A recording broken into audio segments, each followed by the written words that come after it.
Welcome back to our channel. In today's video, we are going to show you how to place buttons next to each other in Elementor containers. Let's begin.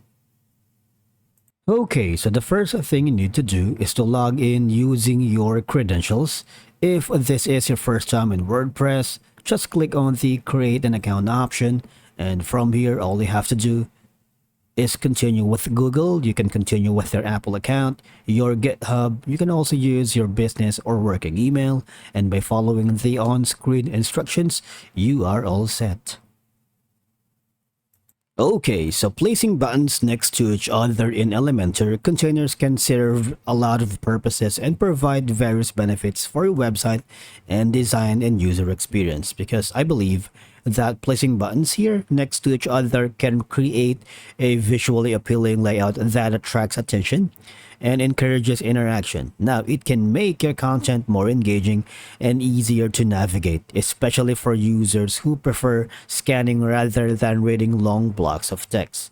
Now, the first step in this video is simply, there are two ways for you to add a container or basically a buttons here in Elementor. The first one is if you click on the plus icon here, as you can see, it says add container. All right. You can add new container, drag widget here, add template, and build with AI. That's one option. The second option is just go here in the search bar right here. You can search widget. And from here, all you're going to do is type in container and drag and drop it here. All right. Now, all you have to do is click on it, right? And now the next step is you can just put some maybe heading here. Right, a heading,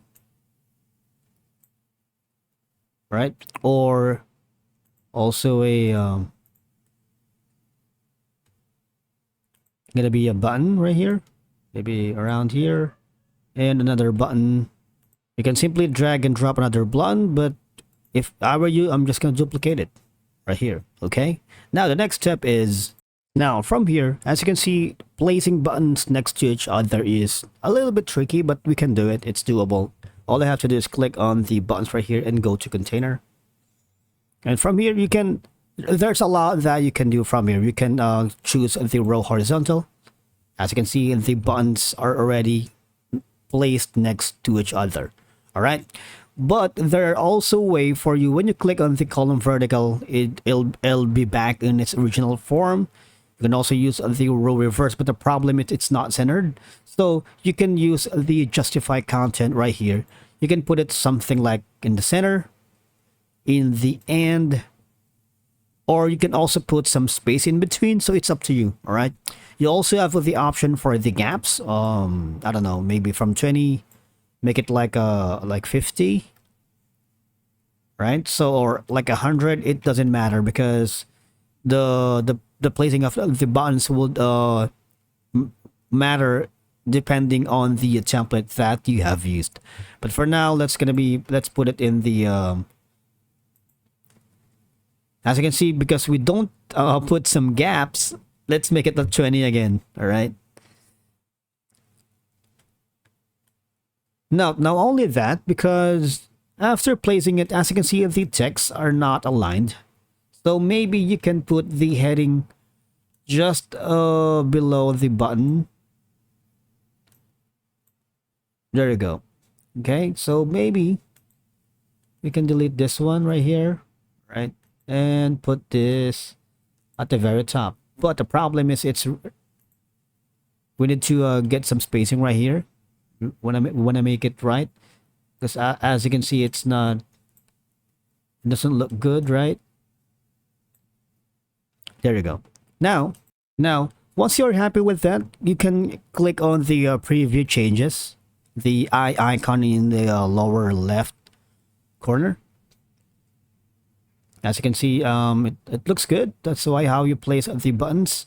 And if you're happy with that, just go back to the editor. And from here, if you wanted to add more buttons, all right, just click it here. And again, you can edit the button if you wanted, or you can simply duplicate, right? And the process basically if you try to drag and drop it into the this thing, it won't happen, right? Now, again, from here, all I have to do is click on the option right here in the style, right? Now we can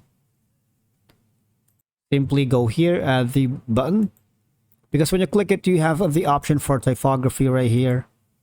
Okay, maybe make it a little bit bigger if you wanted. Same for line height. Okay, so let's play around with this one. Okay, so let's customize our buttons here. We can go to style, and then we can go to the typography right here. We can, make it a little bit bigger. Say for example that, and we can change the font as well, right? From Roboto, maybe let's use something different right now. Maybe Serena. Where is it? I've seen it earlier. Or Sarala, right here. Now, you can change the line height, the letter spacing, so there's a lot that you can do, even do word spacing, right? So, but for now, let's put it that way. Now, I wanted to change the color because I'm not happy with it. Let's change it to something like dark red. That's gonna be the, and into the border type, you can put a solid, all right? You can put a double. So there's a lot that you can do in terms of the border width. So there's a lot. You can put some values in the top, right? You can put some numbers like 20. It's up to you, all right? And the border color, what I'm about to select, maybe I'm gonna use something like orange, I don't know, or yellowish right here. Now let's delete this one and basically duplicate this one, right? So there you go. As you can see, placing buttons next to each other creates a visually appealing layout that attracts attention, right? And it encourages interaction.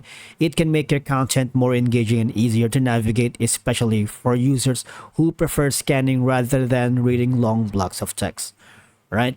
And if you have, let's say, multiple calls to action on a page, placing them next to each other can emphasize their importance and encourage users to take action. Whether it's signing up for a newsletter, downloading a resources, or making a purchase, positioning CTAs side by side can increase their visibility and effectiveness. And I believe that's a wrap for today's video. Thank you so much for watching. We will see you in the next one.